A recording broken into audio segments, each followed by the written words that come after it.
목회자로서 가장 곤란한 질문을 받을 때가 어려운데요.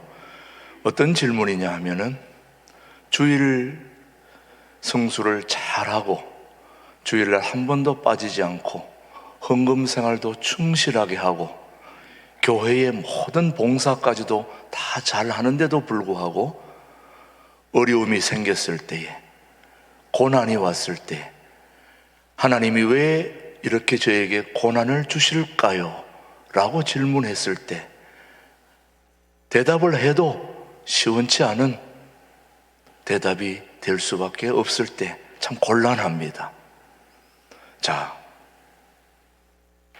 믿음의 조상 아브라함이 가나안 땅에 도착했습니다. 자기가 오겠다고 한 것도 아니고 하나님이 가라고 해서 하나님이 인도하신 가나안 땅에 왔는데 축복이 어마어마한 하나님의 행운이 기다리고 있을 줄 알았는데 도착하자마자 기근이 왔습니다. 위기가 찾아온 거죠. 자, 여러분 한번 오늘 본문 말씀을 보십시다. 뭐라고 얘기하는지. 시작. 그 땅에 기근이 들었으므로 아브라함이 애굽에 거리로 내려갔으니 이는 그 땅에 뭐가요? 기근이 심하였음이라. 하나님이 인도하신 곳에 왔는데 뭐가 있었다고요? 기근이 있었다. 위기가 찾아온 겁니다. 아브라함의 생애에 가장 큰 위기가 찾아왔습니다. 하나님이 가라고 명령하신 가나안 땅에 왔는데 기근 때문에 굶어 죽을 위기에 처해 있습니다. 여러분 어떻게 생각하십니까? 아브라함은 혼란이 왔습니다. 어쩌면 하나님에 대한 혼란이 왔는지도 모르겠습니다. 하나님이 약속하신 땅에 기근이 웬 말인가? 하늘의 별같이 바다의 모래같이 너에게 후손을 주시겠다고 약속하신 그 하나님이 맞습니까? 그 하나님이 이분 맞습니까? 그런데 어떻게 저에게 가라고 한 땅에 왔는데 이렇게 기근을 주실 수가 있습니까? 신앙의 정체성에 혼란이 왔다는 말씀이죠. 여러분도 동일한 상황에 놓여 있다면 그렇게 생각하지 않겠습니까, 여러분? 우리가 여기서 한 가지 분명하게 기억해야 될 것은 하나님이 약속하신 인생이라고 해서 신앙생활이라고 해서 결코 평탄하리라고만 생각해서는 안 된다는 것을 우리는 알아야 됩니다. 욥은 하나님의 사람이었습니다. 동방에 욥만큼 대단한 사람이 없다고 했습니다. 성경에 다윗만큼 복받은 사람, 칭찬 들은 사람도 없습니다. 하나님의 마음에 합한 사람이었다. 그런데 또 한 인물, 신약의 사도 바울입니다. 다른 사람은 몰라도 바울은 하나님이 이방인을 위해서 택하신 사도가 바로 사도 바울이었습니다. 그러나 이 욥도 그리고 다윗도 그리고 이방인을 위해 선택받은 사도 바울도 동일한 공통점이 하나 있는데 모두가 고난을 겪었습니다. 그리고 하나님의 아들로 이 땅에 오신 예수님도 십자가에 고난을 당하셨습니다. 심지어 하나님의 아들까지도 고난을 당했다면 우리에게도 언제든지 고난이 올 수 있다는 걸 예상해야 되지 않을까요, 여러분? 사랑하는 교회 여러분, 잘 나가던 사업이 실패했습니까? 잘 나가던 인간관계가 깨어졌습니까? 멀쩡하던 몸이 청천벽력 같은 선고를 받으셨습니까? 여러분, 이러한 삶의 문제가, 위기가 생겼다면은 여러분 어떻게 생각하십니까? 여러분, 이러한 기근들이 우리 삶에 찾아왔다 할지라도 우리는 조금도 이상하게 생각하거나 절망할 필요가 없는 것이, 이것을 우리는 신앙으로 이겨내고 신앙으로 잘 대처하는 게 중요하다고 저는 믿습니다. 우리 사랑하는 교회 여러분, 아브라함에게 왜 이러한 위기가 찾아왔을까요? 한번 생각해 보신 적이 있습니까? 우리에게도 위기가 온다면 여러분들은 어떻게 하실 건가요? 하나님을 의지할 것인가? 자기 지혜를 믿고 나아갈 것인가? 거기에 중요한 문제가 있습니다. 이러한 위기가 찾아왔을 때 전능하신 하나님을 의지할 것이냐, 아니면 내 지혜를 따라갈 것인가 하는 이러한 문제에 고민이 있을 수 있는 것입니다. 그래서 오늘 우리가 한번 생각해 봐야 될 것은 인생의 기근에 대처하는 세 가지 유형의 사람들이 있다는 걸 우리 한번 살펴보십시다. 첫 번째 유형은 삶의 위기가 왔을 때, 어려움이 왔을 때 첫 번째는 끈기 있게 기근에 직면하는 것입니다. 다시 말하면 자신에게 찾아온 고통의 상황을 피하지 않고 그 어려움을 주님 앞에 내어놓고 주님과 함께 그 문제를 해결하려고 하는 첫 번째 스타일이 있습니다. 그런 유형이 있습니다. 두 번째는 상황을 부인해버립니다. 내 앞에 찾아온 위기 인정하지 않습니다. 그렇다고 해서 부인한다고 그 상황이 없어지지 않습니다.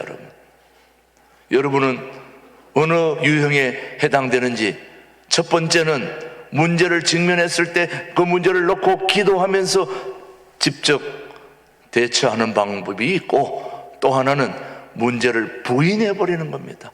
이 문제는 나한테 합당하지 않아, 부인해버리는 것이고, 세 번째는 그 위기에, 상황에 대처하지 않고 도망가 버립니다. 피해버리는 겁니다. 상황으로부터 도피합니다.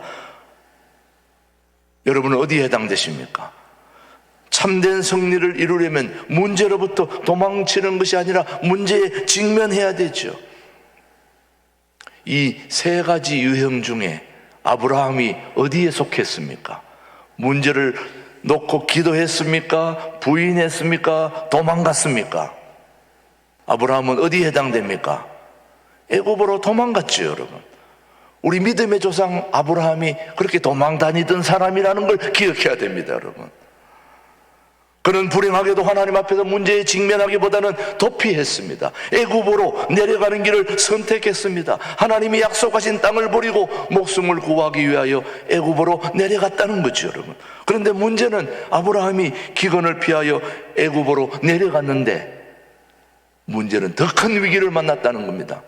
우리는 때때로 위기를 피했을 때 더 큰 위기를 만나는 것이 문제이죠. 창세기 12장 우리 한번 보십시다. 시작. 그의 아내 사레에게 말하되 내가 알기에 그대는 아리따운 여인이라. 내가 애굽 사람이 그대를 볼 때에 이르기를 이는 그의 아내라 하여 나는 죽이고 그대는 살리리니 원하건대 그대는 나의 누이라 하라. 그러면 내가 그대로 말미암아 안전하고 내 목숨이 그대로 말미암아 보존되리라 하리라. 여러분, 지금 위험한 아내 사라로 인한 걱정에서 지금 시작되었는데, 여러분, 아브라함이 기근을 피해가지고 애굽으로 내려갔는데 더 큰 어려움을 당한 겁니다. 기근은 굶어 죽을 걸 피해서 갔는데 이건 도로 죽게 생겼어요. 자, 누구 때문입니까? 아내 때문입니다. 자기가 선택한 아내의 외모 때문에 평소에는 좋았는지 모르겠습니다. 자랑스럽고 뿌듯하고 늘 그렇게 좋아했는데 이것이 자기에게 죽음의 위기로 찾아올 줄을 몰랐던 거죠. 자신을 죽이고 아내를 취할지 모른다는 두려움에 아브라함은 자신의 아내를 누이 동생이라고 거짓말을 하는 거죠. 여러분, 갑작스러운 위기에 처하면 모략을 세우거나 거짓말을 통해 모멸하는 것이 우리의 모습입니다. 여러분도 그런 때가 있었죠, 여러분.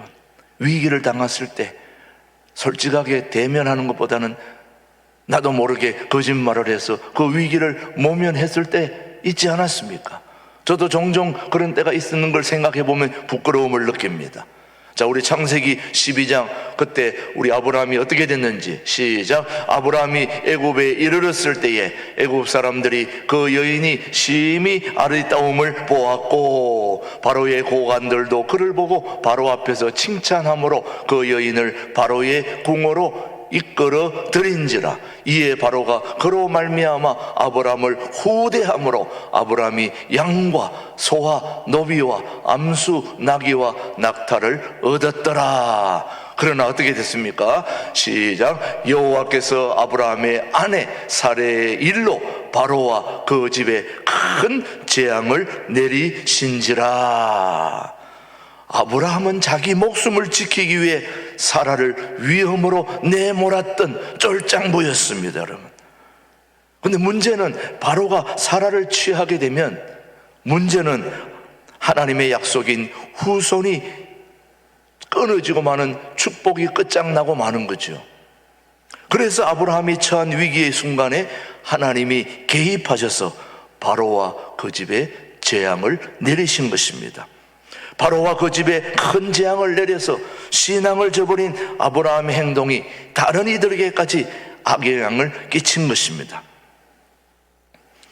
우리 신앙의 사람들이 때때로 어려움을 당할 때에 우리 하나님은 그 위기를 극복하게 해 주시긴 하지만은 우리의 잘못은 그대로 있는 것입니다. 결국 재앙을 만난 바로는 아브라함을 불러 책망합니다. 자, 한번 무슨 책망인지 한번 들어보십시오. 창세기 12장 18절입니다. 시작. 바로가 아브라함을 불러서 이르되 네가 어찌하여 나에게 이렇게 행하였느냐? 네가 어찌하여 그를 내 아내라고 내게 말하지 아니하였느냐? 네가 어찌 그를 누이라 하여 내가 그를 데려다가 아내를 삼게 하였느냐? 내 아내가 여기 있으니 이제 데려가라 하고. 자, 여러분, 믿음의 조상 아브라함이 거짓말한 결과 하나님을 믿지 않는 바로에게 공격을 당했습니다. 물론 위기를 당할 때 하나님이 그 어려움을 극복하게 해 주시긴 하지만은 바로가 잘못한 것 때문에 어려움을 당하는 것은 어찌할 수가 없습니다. 공개적으로 망신을 당하고 말한 거죠. 어찌 보면 우리가 세상에서 당하는 수치와 같습니다. 우리의 불신앙적인 태도와 죄 때문에 때때로 세상 사람들의 손가락질과 책망을 받지 않냐, 이 말씀이에요. 우리 신광두레교회 모든 여러분들도 하나님 앞에 인생을 신앙생활 하다 보면 잘못할 때가 있죠. 그럴 때 그 잘못 때문에 여러분들을 위기에서 건져주지 않는 하나님이 아니라 여러분을 위기에서 건져주긴 하지만 여러분의 잘못 때문에 사람들에게 욕을 먹는다는 말씀이죠. 아브라함은 어떤 해결책도 얻지 못하고 거기 한술 더하여 사라는 애굽에서 또 하갈이라는 여종을 맞이하게 됩니다. 한번 말씀 보십시오. 창세기 16장 1절은 이렇게 얘기합니다. 시작. 아브라함의 아내 사레는 출산하지 못하였고 그에게 한 여종이 있으니 애굽 사람이요 이름은 하갈이라. 아브라함이 이 하갈 여종을 통해서 이스마엘을 얻었다는 거 우리 모두 알고 있습니다. 이스마엘의 후손이 바로 중동의 아람 족속입니다. 이 아람 족속 때문에 오늘 이 아브라함의 애굽 도피는 오늘날 이스라엘과 중동 간의 싸움의 불씨가 되었다는 거 여러분이 이미 알고 계실 것입니다. 그렇다면 무엇이 이 아브라함을 넘어지게 하였을까요? 도대체 아브라함이 넘어지게 한 이유가 무엇일까요? 그렇다면 아브라함이 넘어졌다면 우리는 안 넘어질까요? 저는 아브라함이 넘어졌다면, 믿음의 조상 아브라함도 넘어졌다면 오늘 저와 여러분도 분명히 넘어질 때가 있을 줄 압니다. 그럴 때 이 아브라함의 사건을 통해서 우리는 교훈을 삼아야 됩니다. 반면 교사로 삼아야 된다는 말씀이죠. 자, 첫 번째, 아브라함이 왜 넘어지게 되었을까?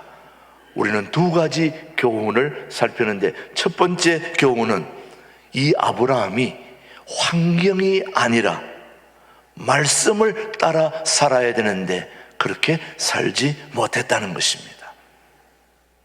우리는 아브라함을 교훈 삼아 우리 주변의 환경이 아니라 말씀을 따라 살게 되기를 바라는 거죠.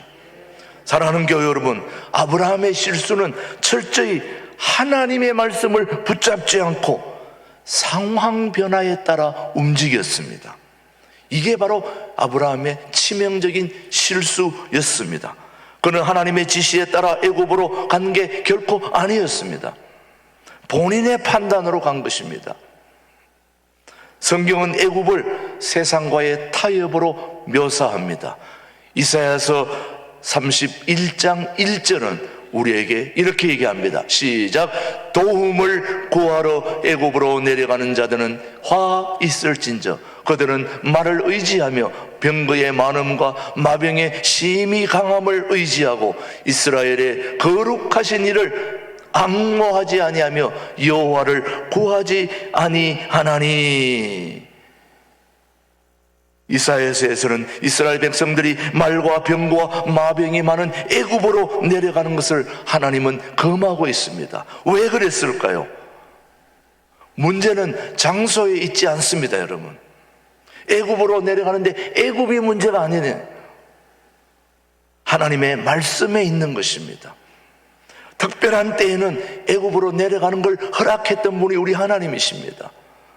알다시피 아브라함이 애굽으로 내려간 게 문제가 아니라 하나님의 말씀을 따랐느냐 안 따랐느냐가 중요한 겁니다. 때때로 특별한 때는 하나님이 애굽으로 내려가는 걸 허락했습니다. 하나님은 요셉을 애굽에 보내셨고, 그리고 야곱에게도 애굽에 내려가기를 두려워하지 말라고 했습니다. 예수님이 탄생했을 때도 하나님은 예수님을 애굽으로 피신시켰다는 거 우리는 역사적으로 알고 있는 사실입니다. 문제의 핵심은 하나님의 지시를 따라갔느냐, 내 판단으로 갔느냐가 문제가 되는 것입니다. 사실 아브라함은 하나님의 말씀을 따라 움직였던 사람이 아브라함이었습니다. 아브라함은 하나님의 말씀을 따라 움직였던 사람이에요. 너는 너의 본토 친척 아비 집을 떠나 내가 너에게 지시할 땅으로 가라 했을 때 그는 모든 걸 내려놓고 하나님의 말씀을 쫓아갔던 인물이 아브라함이라는 거 우리는 알고 있지 않습니까? 더군다나 아브라함은 늘 하나님 앞에 제단을 쌓으며, 다시 말하면 예배를 중요시하는 인물이 아브라함이었습니다.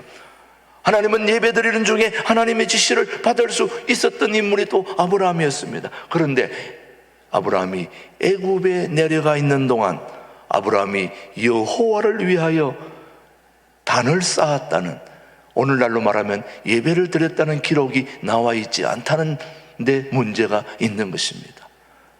하나님의 말씀을 쫓지 않았다는 이유인 것입니다.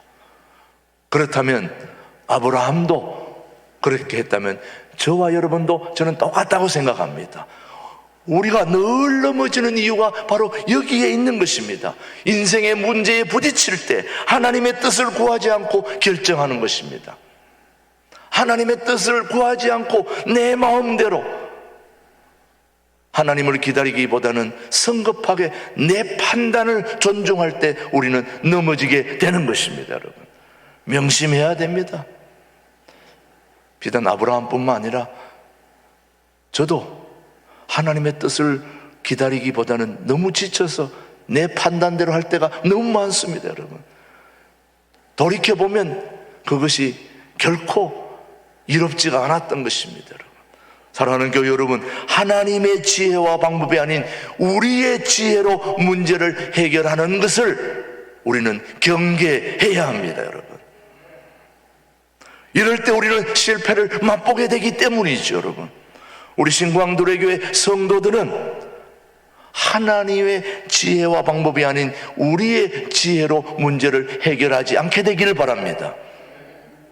아브라함이 하나님을 의지하고 가나안에 머물렀다면, 아브라함이 하나님을 의지하고 가나안 땅에 머물렀다면 결코 그는 죽을 뻔도, 그리고 거짓말도 이스마엘 때문에 고생하지도 않았을 것을 자기 방법대로 자기 지혜대로 애굽으로 내려갔기 때문에 거짓말하게 돼서 죽을 고비도 또 어려움도, 그리고 거짓말하고 여러 가지 이스마엘 때문에 중동 간의 그런 전쟁의 위험도 모두가 다 이 아브라함의 하나님을 쫓지 않고 자신의 판단대로 했던 행동 때문에 일어난 일들이라는 걸 우리는 반면 교사로 삼아야 되는 것입니다.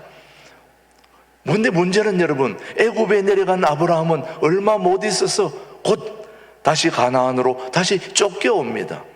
그리고 가나안 땅의 기근은 여전했습니다. 그러나 그는 하나님의 보호 속에 살아가게 됩니다. 하나님은 분명히 약속하십니다. 하나님의 자녀들을 눈동자같이 지키시겠다고. 여러분, 눈동자 잘 보시면은 얼마나 자주 깜빡거리는지 몰라요. 조그만 날파리가 날라와도 그냥 깜빡거리면서 못 들어오도록 엄청나게 민감하게 움직이는 게 눈꺼풀입니다, 여러분. 뭘 보호하기 위해서요? 눈동자를 보호하기 위해서. 그러나 우리 하나님은 눈동자를 보호하는 이 눈꺼풀보다도 더 민감하게 우리의 삶을 지켜주시고 보호해주시는 하나님의 손길이 지금도 이 자리에 있다는 걸 저는 믿습니다. 그 보호하심이 있었기에 우리 신광도래교회가 오늘 이 자리에 있지 않겠습니까, 여러분? 저는 너무너무 감사하는 거예요. 눈동자같이 보호해주시는 그 하나님의 손길, 하나님을 경외하는 자에게는 어떤 가운데서도 하나님의 백성들을 지키겠다고 약속하고 계시는 하나님의 말씀을 우리가 한번 이사야서 58장 11절 말씀 한번 보십시오. 시작. 여호와가 너를 항상 인도하여 메마른 곳에서도 내 영혼을 만족하게 하며 내 뼈를 견고하게 하리니 너는 물된 동산 같겠고 물이 끊어지지 않은 샘 같을 것이라.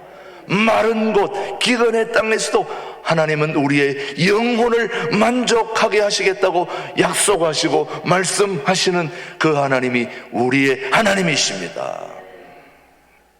우리는 어떤 상황에서도 하나님의 말씀과 그 원리를 따라 살아가야 하는 훈련을 쌓아야 되는 것입니다. 자, 아브라함이 왜 위기에 빠졌을까요? 왜 넘어졌을까요? 첫 번째, 그는 하나님의 말씀을 쫓지 않고 따르지 않고 환경에 따라 움직였기 때문에 그런 어려움을 당했다는 말씀을 우리가 살폈습니다. 우리 신광들에게 모든 성도들은 오늘 주변 상황을 살피지 말고 변함없이 우리의 삶을 눈동자같이 지켜주시는 하나님을 붙들고 말씀을 붙잡고 오늘도 견고하게 서 있을 수 있게 되기를 주님의 이름으로 축복합니다. 한 가지 더, 두려움을 믿음으로 정복해야 된다는 교훈을 삼아야 됩니다. 우리에게 가장 큰 두려움은 바로 죽음의 위기입니다. 죽음의 두려움입니다. 아브라함을 실패로 이끈 것은 바로 두려움이었습니다. 여러분, 특별히 죽음에 대한 두려움, 그는 하나님의 말씀을 쫓을 때는 두려움이 없었습니다. 여러분 알다시피 아브라함이 인류 문명의 시작인 바벨론, 우상이 가득한 초생딸 지역에 태어나서 평생 동안 우상 장수의 가정에서 거기서 살아갈 수밖에 없었던 그를 하나님이 선택해서 너의 본토 친척 아비 집을 떠나 내게 지시할 땅으로 가라 했을 때 그는 하나님을 믿는 믿음으로 그 땅을 떠났던 인물이 바로 아브라함이었습니다. 그는 누구보다도 하나님을 절대적으로 신뢰하고 의지했던 인물이 아브라함이었습니다. 아브라함을 전적으로 붙들고 믿음으로 따라갈 때는 두려움이 없었는데, 그럼 언제 두려움이 왔느냐? 자기 지혜로, 자기 방법대로 살아갈 때 두려움이 온 거예요. 여러분도 한번 가만히 생각해 보세요. 언제 두려움이 없딜까? 또 우리가 언제 두려움이 없어집니까? 하나님 앞에 와서 열심히 기도하고 말씀 보고 찬양하고 그럴 땐 두려움이 다 사라집니다. 근데 말씀 보지 않고 하나님 찬양하지 않고 내 마음대로 살아갈 때 그때 두려움이 오는 거예요. 또 두려움이 와도 말씀 보고 기도하고 하나님을 전적으로 의지할 때는 두려움이 사라지는 겁니다. 근데 내 마음대로 할 때는 그 두려움을 이길 수가 없는 것입니다, 여러분. 믿음을 따르고 쫓을 때는 머나먼 갈대아 우르나 하란에서도 담대히 떠나고 오고 그렇게 했던 인물이 아브라함이었는데 믿음을 떠나는 순간 두려움이 찾아왔다는 것. 그렇다면 그 밀려오는 두려움을 어떻게 우리는 극복할 수 있을까? 방법은 단 하나입니다. 그 방법을 모르는 게 아닙니다. 다 알고 있는 방법입니다. 기도하면서 하나님을 신뢰해야 됩니다. 기도하면서 하나님을 신뢰, 믿음을 회복하는 게 됩니다. 두려움을 잠재우는 길은 오직 한 가지, 하나님을 의지하는 것 뿐입니다, 여러분. 다른 방법이 없습니다. 자, 이사야서 30장 15절입니다. 우리 한번 주여와 시작. 이같이 말씀하시되 너희가 돌이켜 조용히 있어야 구원을 얻을 것이요 잠잠하고 뭐해야 신뢰하여야 힘을 얻을 것이거늘 너희가 원하지 아니하고. 잠잠하고, 다시 말하면 입을 다물고 하나님을 신뢰하라는 것입니다. 이런저런 말 얘기할 거 없어. 살아계신 하나님만 의지하면 되는 거야. 이렇게 얘기하는 거죠. 계속해서 말씀합니다. 디모데후서 1장 7절. 하나님이 시작. 하나님이 우리에게 주신 것은 두려워하는 마음이 아니요 오직 능력과 사랑과 절제하는 마음이니. 두려움을 이길 수 있는 방법은 믿음밖에 없는 것입니다. 누구에 대한 믿음입니까? 하나님에 대한 믿음인 것입니다. 누군가 말했습니다. 두려움이 찾아와서 문을 두드렸더니, 자, 다시 말합니다. 두려움이 찾아와서 문을 두드렸더니 믿음이 나가서 문을 열었더니 아무도 없었다. 두려움이 문을 두드려서 믿음이 나가서 문을 열었더니 아무도 없었다. 결국 뭐가 이겼다는 겁니까? 믿음이 이겼다는 것입니다. 문 앞에는 아무도 없었다. 믿음으로 나아가면 승리하는 것입니다. 요한일서 5장 4절은 우리에게 분명히 말씀하고 있습니다. 시작. 무릇 하나님께로부터 난 자마다 세상을 이기느니라. 세상을 이기는 승리는 이것이니 우리의 믿음이니라. 믿음만이 두려움을 이길 수 있는 것입니다. 오직 믿음만이 하나님을 기쁘시게 할 수 있습니다. 오직 믿음만이 죽음의 공포를 물리칠 수 있습니다. 오직 믿음만이 모든 걸 이기게 할 수 있는 것입니다. 오늘 우리는 하나님을 두려워해야 되지 사람을 두려워해서는 안 되는 것입니다. 비로소 그 모든 두려움을 극복할 수 있는 길은 두려움을 몰아내 주시는 하나님을 의지할 때 가능한 것입니다. 그렇게 되기를 주님의 이름으로 축복합니다. 아브라함이 애굽에서 처절한 실패를 통해 배운 하나님은 어떤 하나님인가? 두 가지를 기억해야 됩니다.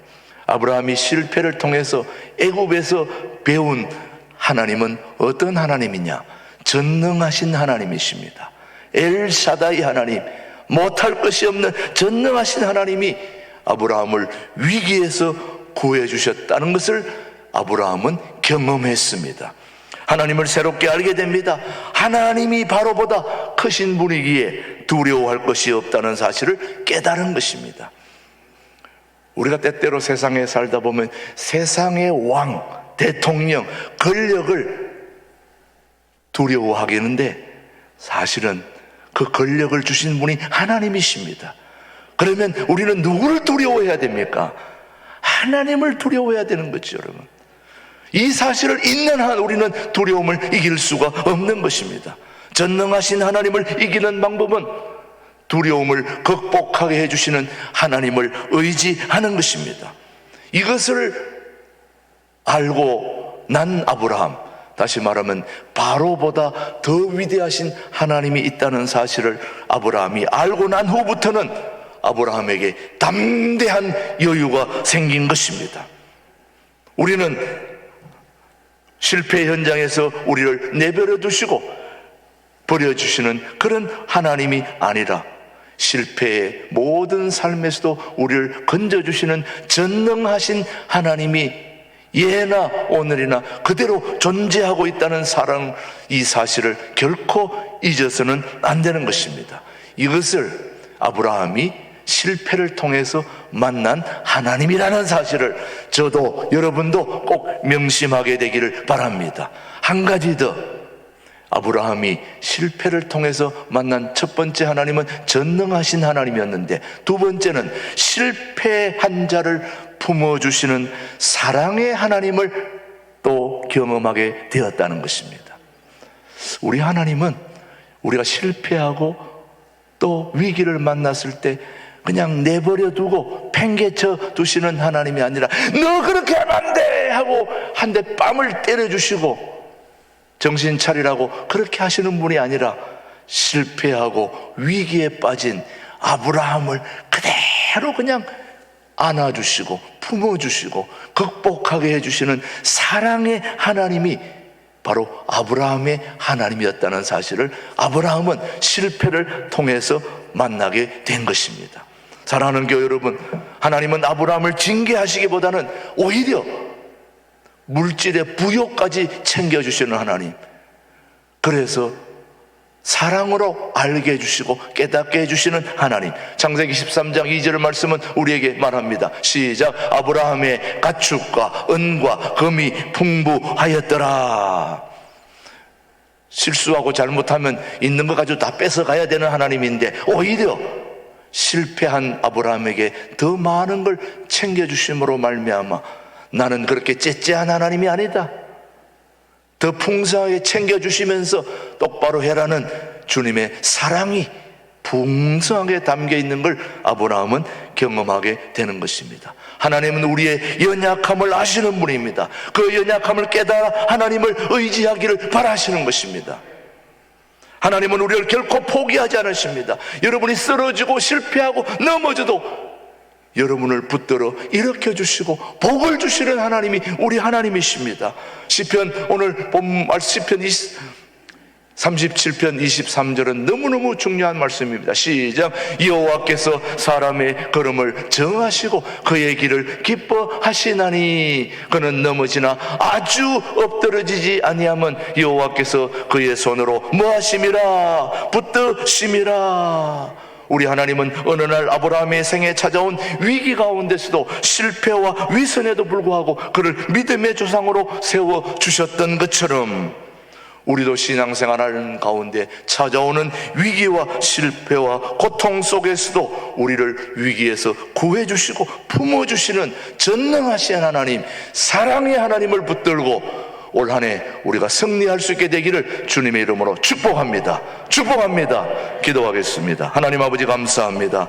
아브라함에게 찾아온 위기를 극복하는 지혜를 주심을 감사합니다. 환경이 아니라 말씀을 쫓아가게 하시고 믿음으로 두려움을 극복하게 하여 주옵소서. 우리의 실수로 찾아온 위기에도 하나님 의지할 수 있는 믿음 주시고 징계보다는 사랑으로 품어주시는 사랑의 하나님을 알게 해 주셔서 감사합니다. 그 하나님을 붙잡고 의지하는 우리 신광들에게 모든 성도들 되게 하여 주시옵기를 예수님의 이름으로 기도드립니다. 아멘.